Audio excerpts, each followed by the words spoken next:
Bon, on a tous été confrontés à des personnes conflictuelles dans notre vie, que ce soit à l'école, au boulot, dans les relations personnelles ou dans des situations sociales les plus banales. Je pense tout de suite à l'environnement de la soirée, par exemple, quelqu'un qui va vous bousculer, qui va prendre de la place, qui va vous renverser un truc dessus et qui veut que la situation, en fait, elle dégénère. Excuse me, brah. You're excused. And I'm not your bra. On pourrait dire poliment personne conflictuelle, mais on pourrait dire aussi personne qui cherche la merde, des fouilles merde quoi. Pour ne pas tomber dans le piège de ces personnes qui veulent que vous sortiez de vos gonds, il est important de connaître des techniques simples qui vont vous permettre de les déstabiliser. Dans cette vidéo, je vais partager avec vous 5 stratégies qui vont vous aider à déstabiliser une personne conflictuelle ou du moins à tourner ces situations à votre avantage, avec l'objectif bien sûr de ne pas tomber dans le piège de rentrer en confrontation avec l'interlocuteur. C'est parti. Première stratégie, maîtrisez vos émotions. Quand vous êtes confronté à un fouille-merde, la première chose à faire, c'est de garder le contrôle de vos émotions. Vous allez me dire, ouais, c'est facile, les émotions, on les contrôle pas et on peut pas s'empêcher d'avoir peur, on peut pas s'empêcher de ressentir certaines choses. Une émotion, elle arrive en nous comme une espèce de vague et cette vague, elle peut nous embarquer.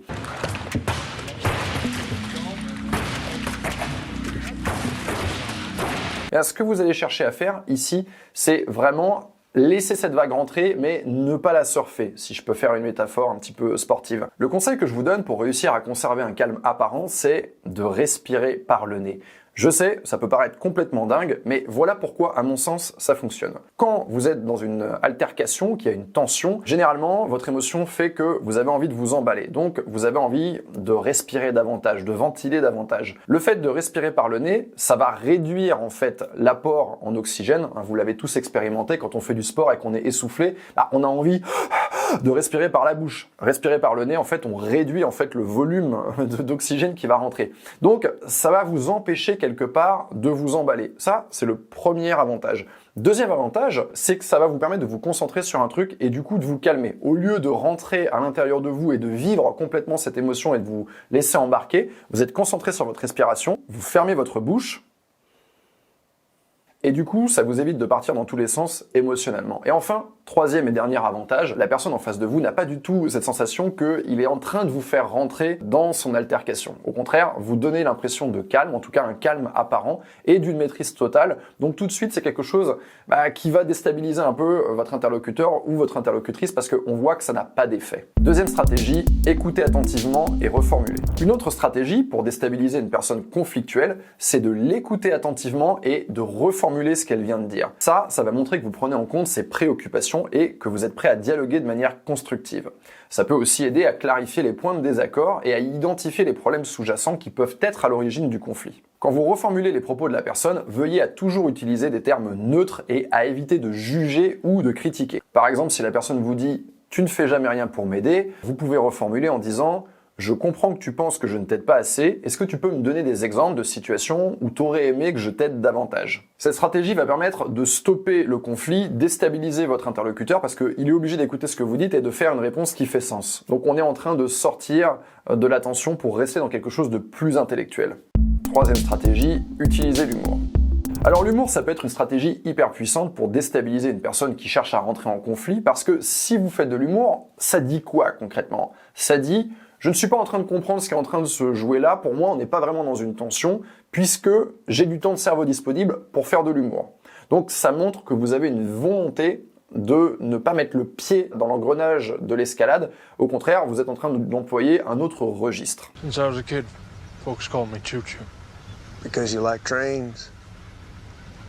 So when I hit you, it comes hard, it comes fast. Like a choo-choo train. You wanna try me? Not today, Choo Choo. Today I'm just gonna take your car. En utilisant l'humour, en fait, ce qu'on fait, c'est qu'on détourne simplement l'attention et on crée en même temps un climat qui est plus détendu et plus amical.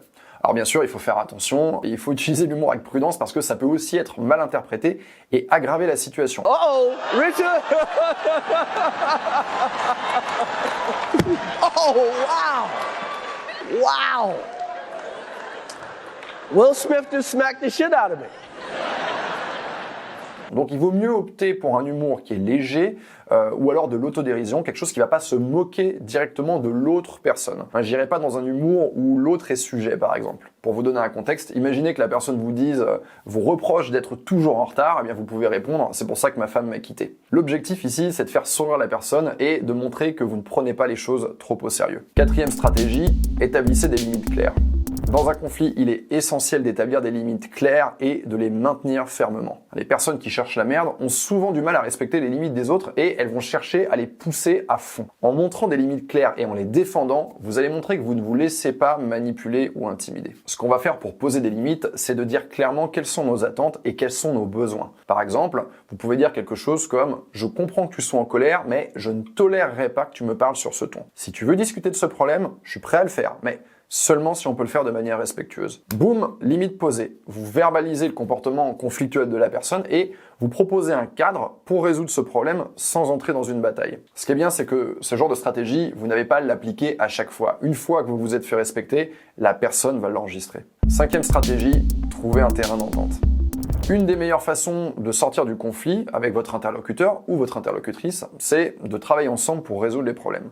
Lorsque vous trouvez un point commun ou un objectif partagé, eh bien, ça va vous aider à réduire les tensions et à créer un sentiment d'unité. C'est pas forcément évident à faire quand on est dans un climat de tension, mais pour réussir à trouver cette fameuse unité, à trouver ce terrain d'entente, vous allez poser des questions ouvertes et vous allez encourager l'autre personne à partager ses idées et ses préoccupations. En faisant ça, vous allez essayer de comprendre son point de vue et de trouver des solutions qui répondent aux besoins de chacun. Par exemple, si vous êtes en désaccord sur la manière de gérer un projet, eh bien, vous pouvez proposer de diviser les responsabilités de manière équitable ou de consulter un tiers pour obtenir un regard extérieur. Par exemple, vous êtes en vacances, il y a un problème d'organisation, vous allez dire quelque chose comme « J'ai compris que tu avais vraiment envie d'aller visiter cette ville, je sais que ça te tient à cœur, t'inquiète pas, on va aller le faire. Moi, de mon côté, c'est pas un truc qui m'intéresse, mais j'ai aussi envie de faire ça. » Vous voyez, dans votre formulation, il faut que les deux acteurs soient présents et que les deux acteurs soient compris.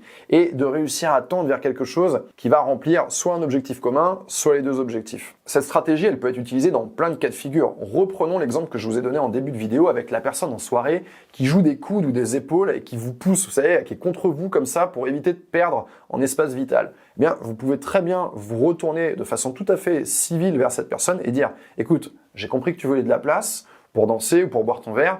Moi, je suis là avec mes amis, je commande, on a envie d'être bien aussi, donc soyons intelligents et on va pas se coller l'un à l'autre, respectons l'espace de chacun. » Vous voyez, en disant les choses de cette manière, vous montrez à la personne que vous avez vraiment compris quelles étaient ses intentions. Pour moi ici, il y a un vrai effet de désamorçage. On remet la goupille dans la grenade. Finalement, et j'espère que vous l'avez compris avec cette vidéo, désamorcer une situation conflictuelle, c'est pas quelque chose d'impossible. La grosse difficulté en réalité, elle est émotionnelle. C'est est-ce que je vais être capable d'utiliser ces stratégies ou est-ce que je vais me laisser embarquer par mes émotions? En tout cas, la prochaine fois que vous avez des tensions, voyez ça comme une opportunité d'apprentissage, une opportunité d'appliquer une de ces stratégies. Et souvenez-vous que le but n'est pas de gagner le conflit, mais de créer un environnement plus harmonieux et constructif pour vous. On arrive déjà à la fin de cette vidéo. Non, c'est déjà fini, mais attendez, il y a d'autres vidéos intéressantes à regarder qui vont s'afficher juste ici sur votre écran. Si vous avez apprécié cette vidéo, vous savez comment me le faire savoir et vous pouvez également vous abonner à ma chaîne pour ne pas louper les prochaines vidéos. C'était Yann et je vous dis à la semaine prochaine.